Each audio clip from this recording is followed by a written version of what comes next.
Let's go to our terrific Tuesday panel now with Susie O'Brien joining us from the Herald Sun in Melbourne and Radio 2CC breakfast host Stephen Cenatiempo, who it was good to catch up with in the flesh on the weekend in Canberra, Stephen. Now, let's get on to Albo. Watch a bit of sailing. It was a beautiful day. Sailing indeed. I'm becoming a sailing expert. Now, Susie, tell us about Albo and Qantas. How bad is this going to get for him? Well, it depends. I mean, he's saying he's maintaining he's done nothing wrong, then maybe he needs to agree to an inquiry. So if he has done nothing wrong, he will be cleared.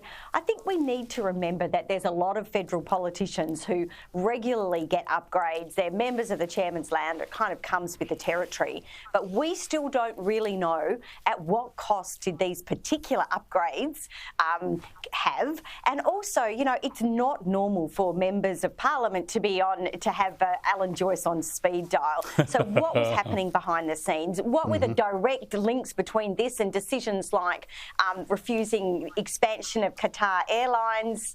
There's a lot we still don't know about this. I've got the feelings it's got a long way to run. I reckon it's got a long way to run because it goes like this, Stephen. If nothing has happened here, Albanese looks down the barrel of the camera and he says, I have never asked for an upgrade to a personal flight and neither have my staff asked for an upgrade on my behalf. If he can say that, fine, it's all over. But he won't say that.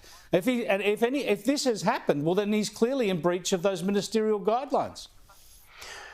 Absolutely, and the reality is he's had a couple of opportunities to do that now and hasn't said that straight down the barrel of the camera. But look, at the end of the day, Chris, perception is reality in politics, and the perception here is this is a bloke that is out of touch with everyday Australians. He likes to portray himself as the bloke who grew up in public housing and did it tough, but for over 20 years now, well, actually a little bit more than that, he's been a member of Parliament on very, very good money and taking the perks of the job. He now just looks like a bloke who's on the gravy train and on the gravy train for life.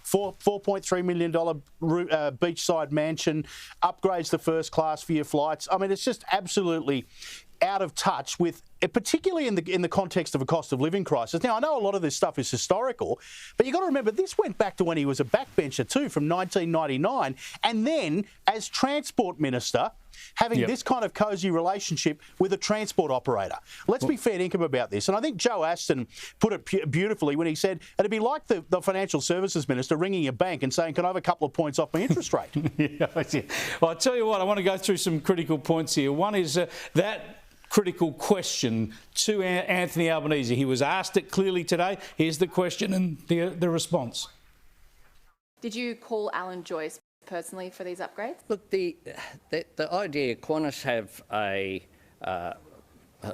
number in terms of bookings that are private bookings, and in terms of the only discussions that I can recall with Alan Joyce, certainly we discussed, not through calls, we discussed the first flight from Australia to Dubai on an A380.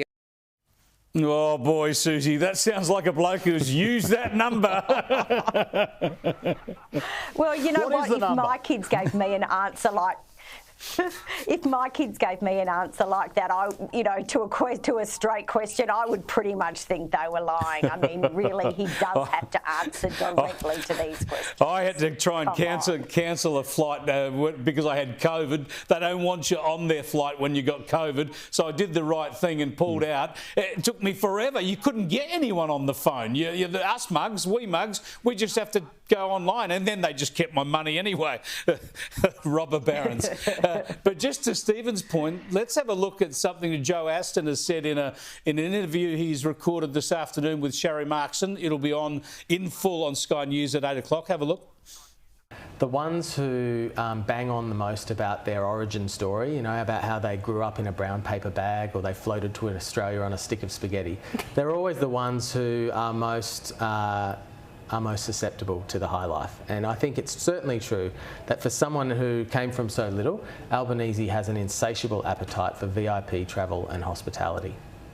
Yeah, and as Stephen said, the perception is reality in politics. And just to underscore that point, I want you to listen to what Chris Bowen said, the Climate Change and Energy Minister, when he was asked about this on ABC this morning. Well, look, I think he has answered these questions. And look, the opposition can focus on the cost of Qantas flights all they like. The Labor Party and the Prime Minister is focused on the cost of living for ordinary Australians. For ordinary Australians. It's the ordinary Australians. They're the special people with the champagne in the chairman's lounge. He's worried about those ordinary Australians. Doesn't that phrase give a lot away?